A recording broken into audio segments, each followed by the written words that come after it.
오늘 이사야 40장 9절로 11절 말씀 가지고 장차 주님께서 임하시리라 이 같은 제목으로 함께 말씀의 은혜를 나누기 원합니다.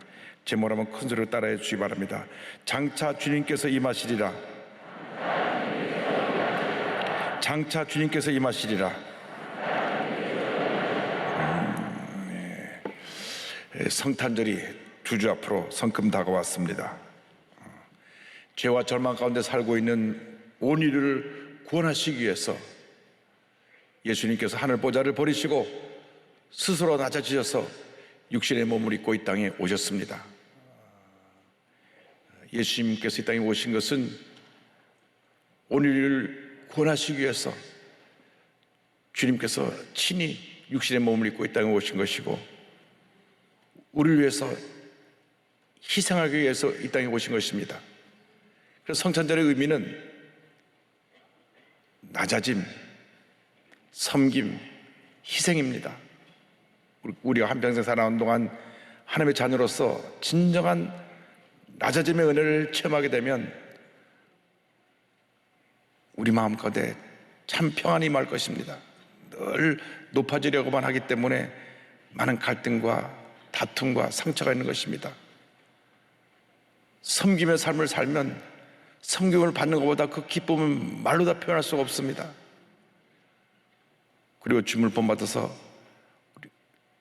진정 우리가 주님을 위해서 희생하는 삶을 살게 되면 그 희생과 섬김이 이 사회를 아름답게 만들고 변화시키고 하나님의 은혜가 풍성한 복된 나라로 변화시켜 주시는 은혜가 임하게 될 것입니다.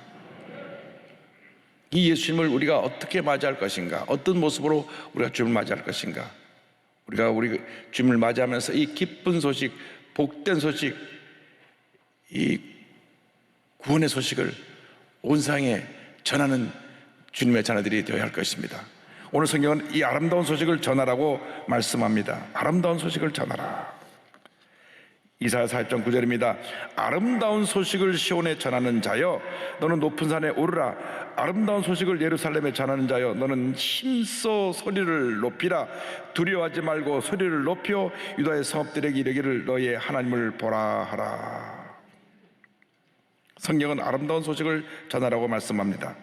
세상에서 들려오는 대부분의 소식이 절망에 가득 찬 소식입니다. 부정적인 소식입니다. 불안과 공포를 가져주는 소식입니다. 요즘 듣도 보도 못한 무슨 오미크론인지 뭔지 하는 코로나19 변형 바이러스가 나와서 매일 7,000명 확진자가 나오고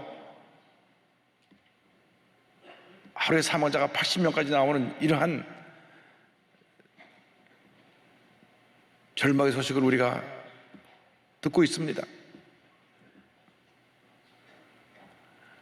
그런데 우리는 하나님의 참으로 귀한 자녀들로서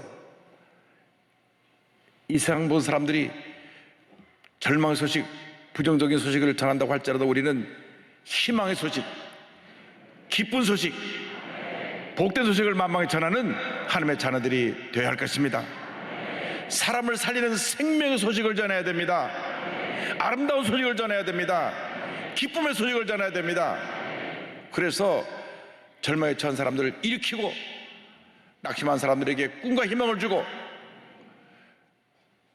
삶의 방향을 잃어버리고 살아가는 사람들에게 주님 안에서 참된 진리를 발견하고 바른 길을 갈 수 있도록 저들을 인도해 줘야 되는 것입니다. 성경은 이같이 아름다운 소식을 전하는 자의 발걸음이 복되다고 말씀합니다.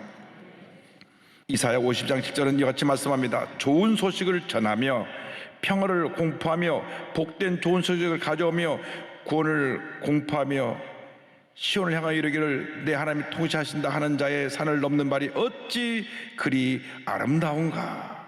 이 귀한 소식을 전하는 사람들의 발걸음이 어찌 그리 아름다운가. 그 발걸음이 복되다고 말씀하고 있는 것입니다. 우리는 예수님 안에서 복된 자들입니다. 왜? 아름다운 소식을 전할 수 있는 그런 특권을 가졌기 때문에 우리가 만나는 모든 사람에게 아름다운 소식을 전해야 됩니다. 절망에 처한 사람들에게 희망의 소식, 기쁨의 소식, 치료와 용서의 소식을 전해야 되는 것입니다. 인류의 구세주, 평화의 왕 되신 예수님이 우리 위해서 이 땅에 오셨다고 하는 이 아름다운 소식을 널리 전해서 저들이 예수님을 영접하고 주님 안에서 복된 인생을 살도록 그들의 삶을 인도해야 될 것입니다. 예수를 모르는 사람들에게 예수님을 전해야 됩니다. 그래서 교회에 믿지 않은 사람들을 데려와서 예수 믿게 하는 사람들의 발걸음처럼 귀한 발걸음이 없고 복된 발걸음이 없습니다. 하나님의 가장 큰 사업이 믿지 않는 사람을 교회로 인도해 와서 예수 믿게 하고 주님의 자녀로 그 삶을 인도한 사람들이 그런 복을 받게 될 것입니다. 이 귀한 사명을 감당하기 위해서 오늘 성경 말씀하기를 주님이 계신 예루살렘 그 산으로 올라가자고 말씀합니다. 무슨 말씀입니까? 우리가 주님 앞에 올라가야 됩니다. 주님을 만나기 위해서 예배 자리로 올라가야 되는 것입니다. 은혜 자리로 올라가야 되는 것입니다. 절망과 저주로 가득한 그 인생의 낮은 자리에서 헤매지 말고 이제는 주님을 바라보고 믿음의 발걸음으로 올라가야 됩니다. 예배 자리로 나온 여러분들이 참으로 복된 하나님의 자녀들입니다. 예배를 한 번 드리는 분보다 두 번 드리는 분이 도복을 받고 두 번 드리는 분보다 세 번 드리는 분이 도복을 받게 되는 것은 이 예배를 통해서 살아계신 주님 우리를 만나주시고 우리를 변화시켜 주시고 우리를 치유해 주시고 우리에게 놀라운 은혜를 베풀어 주시기 때문인 것입니다. 언제나 예배드리기 힘쓰는 주님의 자녀들이 되시기를 바랍니다. 이 코로나 오미크론이라는 것이 참 고약한 것은 사람의 마음 가운데 불안을 갖다 주니까 이렇게 많이 모여서 예배드리는 자리라는 것도 망설이게 만듭니다. 혹시 해서 망설이고 집에서 지금 인터넷을 보고 유튜브를 보고 계신 분들 다음 주에 다 나오세요.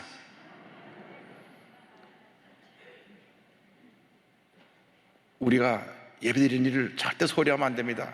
근데 이 오미크론이라고 하는 이 바이러스는 일반 변이된 것보다 5배가 더 확산하는 속도가 빠르다고 하니까 조심은 해야 됩니다. 그래서 지금 계속 뉴스에서 나오는 것이 부스터샷을 맞아라. 세 번째 한 번 더 맞아서 이런 변이에 대비하라고 말합니다.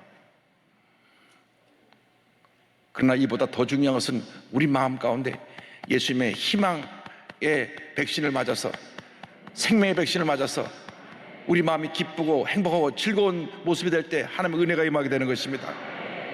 예배에 나와서 예배드리는 것이 바로 주님으로부터 희망의 백신을 맞는 것입니다. 축복의 백신을 맞는 것입니다. 기쁨의 백신을 맞는 것입니다. 그래서 어떤 세상에 바이러스가 들어와도 주님의 신 은혜로 우리는 넉넉히 이기게 되는 것입니다. 예배에 최선을 다할 때 하나님의 은혜가 임하고 축복이 임하고 기적이 임하고 치료가 임하고 회복이 임하게 되는 것입니다. 세상의 백신은 세상의 바이러스를 막아주지만 복음의 백신은 모든 가난과 저주할 지붕에서 우리를 보호해주고 하나님의 풍성한 은혜를 우리에게 가다 주는 것입니다. 여러분 모두가 성령의 충만을 받아서 날마다 주님의 가운데 승리의 삶을 살아가는 주님의 귀한 자녀가 되기를 바랍니다. 성경 말씀합니다. 그와 같은 자들에게 주님께서 임하신다. 주님께서 임하신다고 말씀하고 있는 것입니다. 이사야 40장 10절에 같이 말씀합니다. 보라, 주 야훼께서 강한 자로 임하실 것이요 친히 그 팔로 다스릴 것이라. 보라, 상급이 그에게 있고 보응이 그의 앞에 있으며. 장차 주님께서 강한 자로 임하신다고 말씀합니다. 친히 그 팔로 다스리신다고 말씀합니다. 기쁨으로 우리 주님을 맞이해야 됩니다. 주님 오실 길을 예배해야 되는 것입니다. 이사야 40장 3절 말씀입니다. 외치는 자의 소리여 이르되 너희는 광야에서 야훼의 길을 예비하라. 사막에서 우리 하나님의 대로를 평탄하게 하라. 주님의 길을 예비하는 여러분 되기를 바랍니다.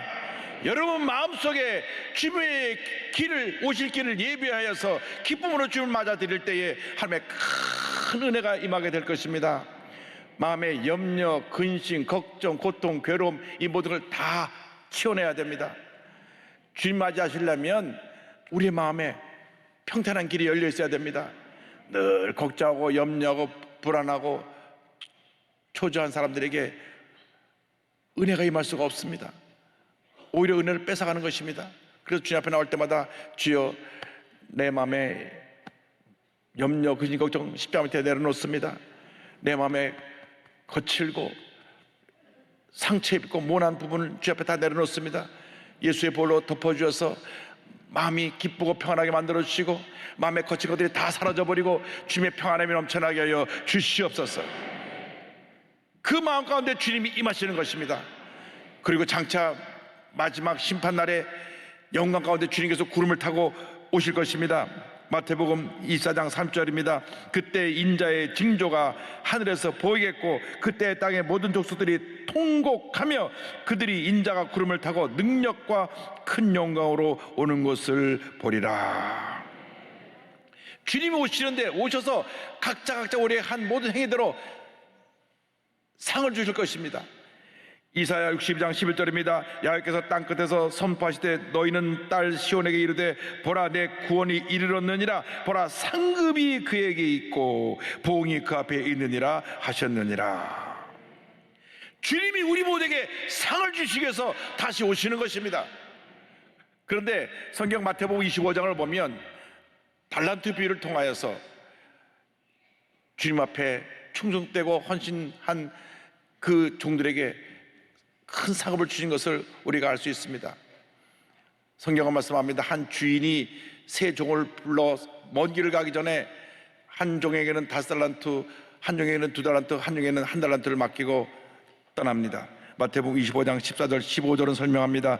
또 어떤 사람이 타국에 갈 때 그 종들을 불러 자기 소유를 맡긴과 같으니 각각 그 재능대로 한 사람에게는 금 5달란트를, 한 사람에게는 2달란트를, 한 사람에게는 1달란트를 주고 떠났더니. 이 달란트라고 하는 것은 그 당시 화폐 가치 중에 하나인데 그 가치가 오늘날의 돈으로 환산하면 한 24억 정도 됩니다. 6,000데나리온인데 24억 정도 되는데, 그러니까 각자에게 많은 것을 맡겼다고 하는 것입니다. 여러분 예수를 믿는 순간 이미 하나님이 많은 것을 맡기셨다는 것을 잊지 말게 되기를 바랍니다. 내게 많은 것을 맡기신 것입니다. 5달란트를 맡긴 사람도 있고 2달란트를 맡긴 사람도 있고 1달란트를 맡긴 사람도 있습니다. 이 달란트를 영국 사람들이 지혜로서 번역을 할 때 탤런트로 번역을 했습니다. 각자 재능으로 그렇게 맡겼다 해서 탤런트로 번역을 했는데, 어쨌든 우리에게 각자 재능대로 어떤 사람에게는 5달란트를, 어떤 사람에게는 2달란트를, 어떤 사람에게는 1달란트를 맡긴 것입니다. 그런데 5달란트, 2달란트 받은 사람들은 주님의 말씀에 순종해서 열심히 나가서 일을 합니다. 나가서 일을 해서 5달란트 받은 사람이 5달란트를 남기게 되었고 2달란트를 받은 사람이 2달란트를 남기게 되었습니다. 그 재능이 5달란트 받은 사람은 5달란트를 남길 수 있는 재능이기 때문에 5달란트를 그가 충성 헌신해서 남긴 것입니다. 그래서 주인이 어느 날 돌아와서 자, 그동안 한 것을 다 결산하자 할 때 5달란트, 2달란트 받은 사람들이 와서 주인님하고 그들이 결산한 것을 내어놓습니다. 19절로 22절까지 마태복음 25장 내용을 보겠습니다. 오랜 후에 그 종들의 주인이 돌아와 그들과 결산할세 5달란트 받았던 자는 5달란트를 더 가지고 와서 이르되 주인이여 내게 5달란트를 주셨는데 보소서 내가 또 5달란트를 남겼나이다. 그 주인이 이르되 잘하였도다 착하고 충성된 종아 내가 적은 일에 충성하였으면 내가 많은 것을 내게 맡기리니 내 주인의 즐거움에 참여할지어다 하고, 그 뒤에 2달란트 받은 사람도 똑같이 보고를 하니까 주인이 그에게 똑같이 칭찬합니다. 잘하였도다 착하고 충성된 종아 내가 적은 일에 충성하였으면 내가 많은 것으로 내게 맡기리니 내 주인의 즐거움에 참여할지어다. 여러분 모두가 칭찬받는 종들이 되기를 바랍니다. 근데 하나님 편에서 볼 때는 우리가 많은 것을 받은 것 같아요. 우리 편에서는 굉장히 많은 것인데 하나님 편에서 볼 때는 그 모든 것이 작은 것입니다. 그래서 5달란트 받은 사람이나 2달란트 받은 사람이나 칭찬이 토시 하나 트지 않고 똑같습니다. 잘하였도다 착하고 충성된 종아 내가 적은 일에 충성하였으면 내가 많은 것으로 내게 맡기리니 내 주인의 즐거움에 동참할지어다. 각자 주신 것은 우리로 볼 때는 크고 많은 것이지만 하나님께로 볼 때는 온 우주 만물이 하나님 것이기 때문에 작은 것을 맡겼는데 그 작은 것을 맡긴 것에서 충성했기 때문에 내 주인의 즐거움에 참여할지어다 칭찬을 했습니다. 여러분 모두가 상업받고 주인의 즐거움에 참여하는 복된 하나님의 자녀들이 다 되시기를 바랍니다. 그런데 1달란트 받은 사람은 자기의 주신 재능대로 열심히 일하지 않았습니다. 그래서 그걸 땅에 묻어놓고 그냥 잠만 자고 있었습니다. 주인이 돌아왔을 때 그 한 달러를 그대로 갖고 오니까 이 악하고 게으른 종아 그를 책망하시고 바꿔놓은 대로 내쫓았습니다. 마태복음 25장 26절과 30절입니다. 그 주인이 대답하여 이르되 악하고 게으른 종아, 나는 심지 않은 데서 거두고 해치지 않은 데서 모으는 줄 내가 알았느냐? 이 무익한 종을 바깥 어두운 데로 내쫓으라. 거기서 슬피 울며 이를 갈리라 하니라. 여러분 모두가 5달란트, 2달란트, 1달란트를 받은 하나님의 종들인 것입니다. 주님의 종들인 것입니다. 그러므로 여러분에게 주신 그 달란트를 갖고 열심히 노력하고 일해서 많은 열매를 맺어야 되는 것입니다. 사업하라는 사람들은 사업에 달란트를 줬기 때문에 열심히 사업을 해서 사업을 번창하게 만들어서 주신 물질로 기쁨으로 주님을 섬기고 하나님 영혼에서 헌신하는 사업가가 되어야 하는 것입니다. 그 사업장에서 가장 부지런한 사람은 그 사업장의 주인입니다. 종업원들은 제 시간에 와서 땡 하면 제 시간에 퇴근하지만은 사업장의 주인 사장님은 제일 먼저 와서 회사를 위해서 여러 가지로 고민하고 계획하고 또 많은 좋은 일들을 창출해내서 사업을 번창시키고 또 어려울 때는 모든 짐을 다 짊어지고 그 문제를 해결해서 애쓰는 것이 그 사업장의 주인입니다.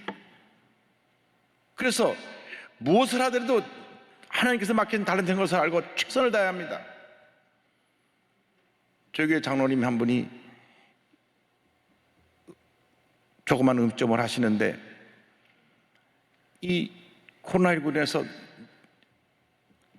소상인들이 다 폭격을 맞아서 안 되니까 나라에서 영세 소상인 보조하는 금액으로 300만 원을 받으셨어요. 그런데 그것을 몇 주 전에 저한테 갖고 오셨어요. 목사님, 이 300만 원 저보다 더 어려운 사람에게 이것 좀 나눠주세요. 제가 큰 감동을 받았습니다. 본인이 응점을 해서 그 찌개 몇 그릇 팔아가지고 돈이 별로 남지도 않고 어려운 상황인데 본인이 하나님 내놓은 것입니다. 하나님께서 그 사업에 크게 복을 줄 것입니다. 제가 그래서 이제 시간 내서 한번 꼭 가서 점심 때 식사를 한번 하려고 합니다.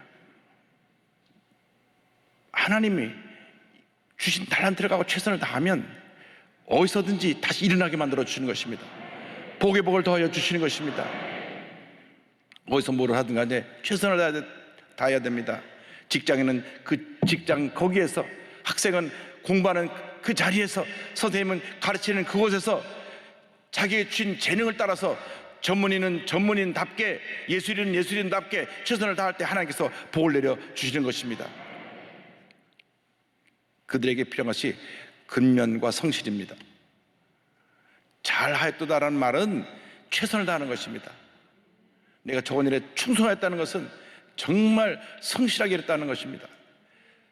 성공은 근면하고 성실한 사람들에게 주는 선물이지 절대 게을러 터진 사람에게 주는 선물이 아닌 것입니다. 그 사람은 게으르기 때문에, 그 게으름 때문에 되는 것이 없습니다. 절대 이상의 요행이 없습니다. 어쩌다 로또가 많은 경우가 있을지 몰라도 그것은 진정한 축복이 아닙니다. 내가 열심을 다해서, 최선을 다해서 열매를 맺는 것이 그 진정한 복인 것입니다. 장차 주님 앞에 설 때 잘하였도다 착하고 충성된 종아, 잘하였도다 착하고 충성된 종아, 진짜 많은 여러분 모두가 되기를 주님의 이름으로 축원합니다. 착하고 충성된 종을 주님께서 한평생 인도해 주십니다.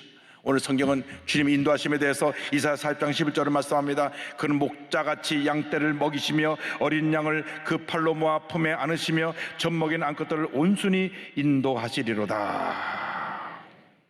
주님이 목자같이 우리를 돌보시는 것입니다. 다윗이 한평생 주님 은혜 가운데 그 많은 문제 어려움을 다 이겨내고 감사하며 고백을 합니다. 10편 23편 1절에 야훼는 나의 목자시니 내게 부족함이 없으리로다. 주님이 나의 나의 목자가 되심으로 내게 부족함이 없습니다. 주님이 나의 목자이십니다. 나는 주님 안에서 부족함이 없습니다. 이것이 여러분의 신앙의 고백되기를 바랍니다. 주님이 나의 목자가 되십니다. 나는 주님 안에서 부족함이 없습니다. 주님이 나의 목자가 되십니다. 나는 주님 안에서 부족함이 없습니다. 내가 내 삶의 주인이 되면 늘 부족합니다. 늘 연약하고 쓰러지고 넘어지고 상처받고 좌절하고 분노합니다. 그러나 주님 목자가 되시면 나는 부족함이 없습니다. 부족함이 없습니다. 부족함이 없습니다. 왜? 주님 목자가 되시기 때문에. 주님 말씀하십니다.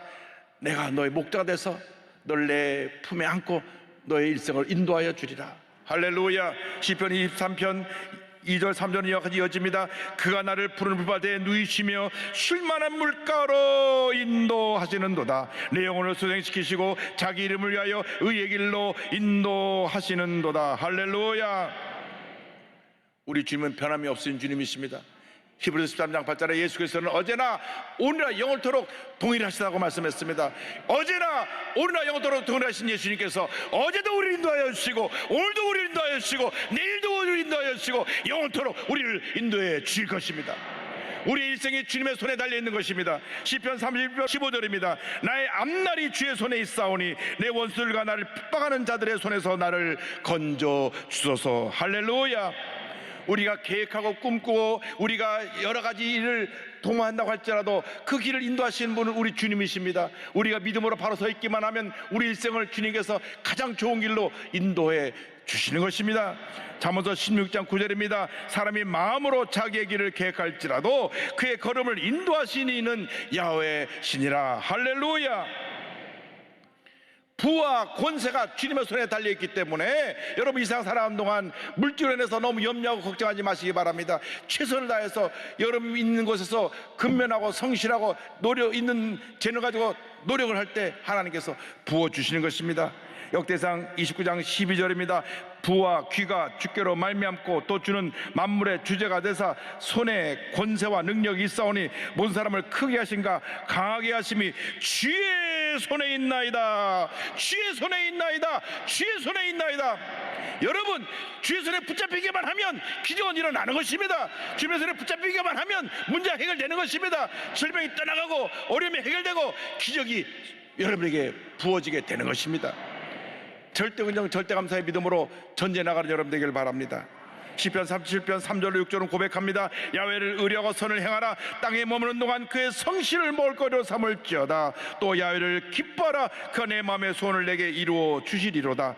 내 길을 야훼께 맡기라. 그를 의지하면 그가 이루시고 내 일을 빛같이 나타내시며 내 공의를 정오에 빛같이 하시리로다. 할렐루야. 어떤 문제 어려움을 만나도 목자 되신 주님이 나와 함께 하시기 때문에 우리는 염려할 것이 없습니다. 걱정할 것이 없습니다. 두려워할 것이 없습니다. 주님이 여러분과 함께 하십니다. 절대 여러분을 떠나지 아니하십니다. 여러분의 일생을 인도해 주시는 것입니다. 그러므로 예수님을 믿고 아무리 힘들고 어렵고 고통스러운 일이 다가온다고 할지라도 내가 예수님 사랑합니다. 주님 한 분만으로 만족합니다. 주님만이 나의 모든 것 되십니다. 믿음으로 고백하며 나가는 여러분 모두가 되시기를 주님의 이름으로 축원합니다. 축원합니다. 축원합니다.